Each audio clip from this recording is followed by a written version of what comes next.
Hey everybody, it's Brian here today with Explosive Review, and today I've got a really basic tutorial for you coming from my very messy workbench. It's messy because I just got done doing the MOSFET tutorial, but I'm going to show you how to wire to Deane's. Now I think that most people can figure this one out, but in case not, or in case you just want to see an example of it being done, I am going to show you today.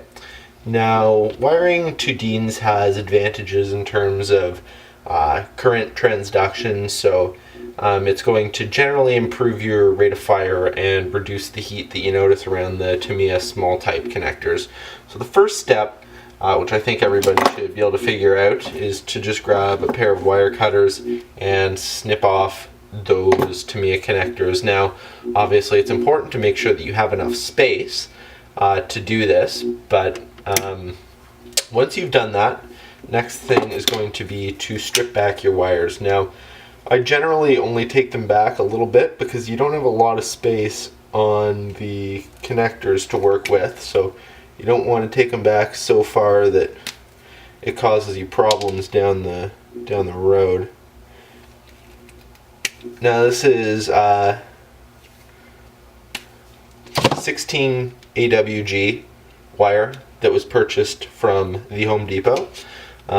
Some people will say that you can go with a higher gauge than that, or that you need to be using silicone wire or whatever else, but honestly I've been finding that this stuff has been working out absolutely perfect for me, and honestly I don't think I could fit anything bigger than this into my actual gearbox. Now I'm wiring this with a MOSFET, so there is this extra wire which you won't have if you're not. So don't worry too much about that. So our next step is going to be to tin all of these wires. So I just dip them in my flux here. If you don't have flux, that's okay. Most solder nowadays has flux, but I always say that it never hurts. Now I have my soldering iron really hot, set to 480 degrees. Again, a lot of you guys probably won't have a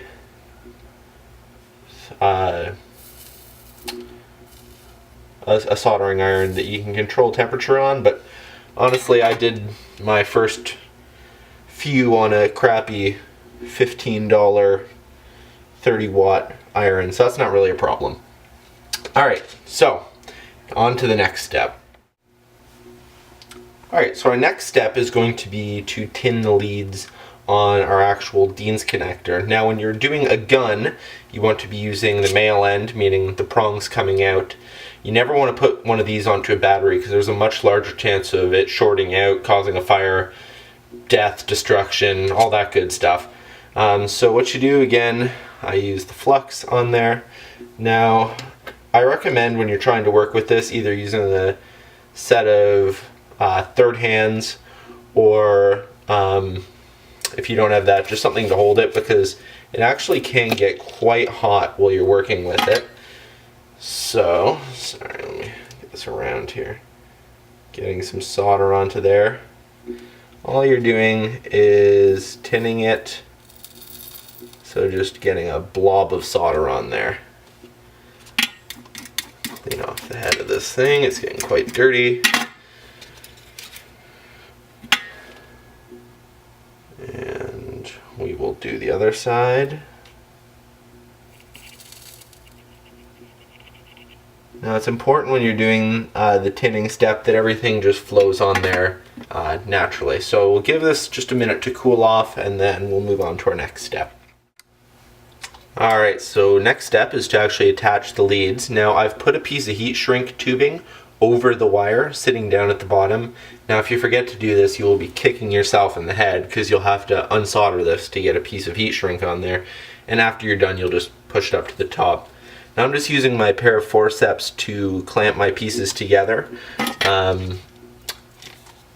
This just, I find, makes it a little bit easier. It also acts as a heat sink so that you don't run any risk of melting the plastic. So if you just get that wire good and hot, it should just melt in. And once it's together,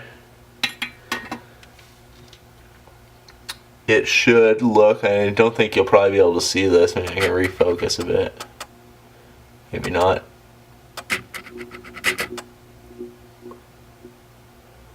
Should look like that. Now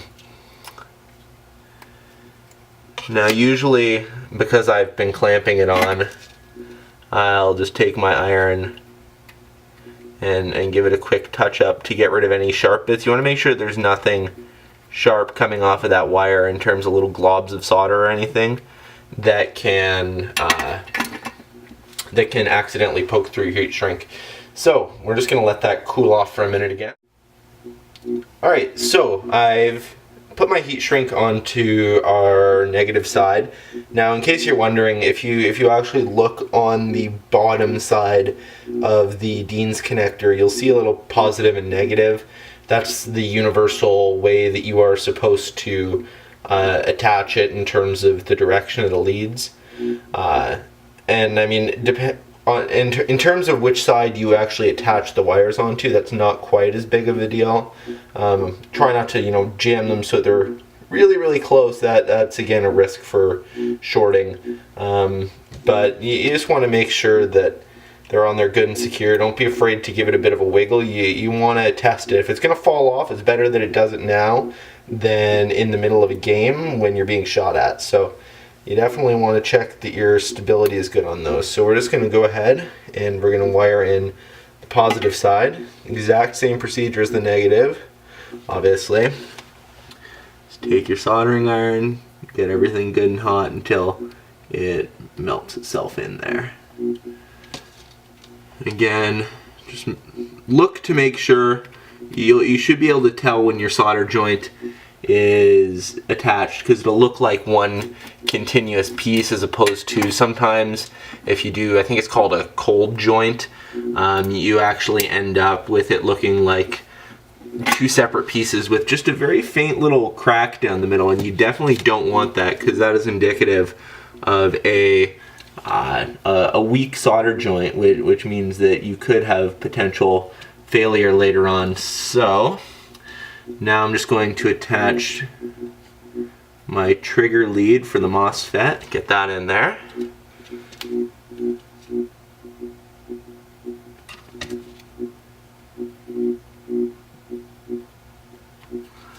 Perfect.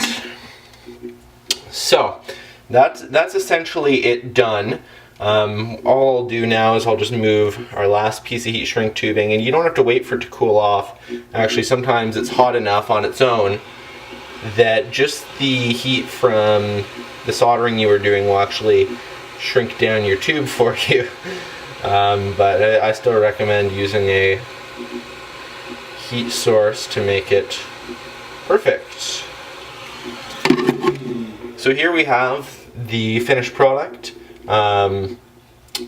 This should have nice, good, strong joints, and it's really going to improve your heating issues if you have any with this. You want to be using these if you're using any kind of LiPo battery. And obviously the procedure on a battery, because you have to wire your battery, you're just going to use a female end, will be the exact same, and these connections should last quite a while. Thanks for watching. This has been an explosive review.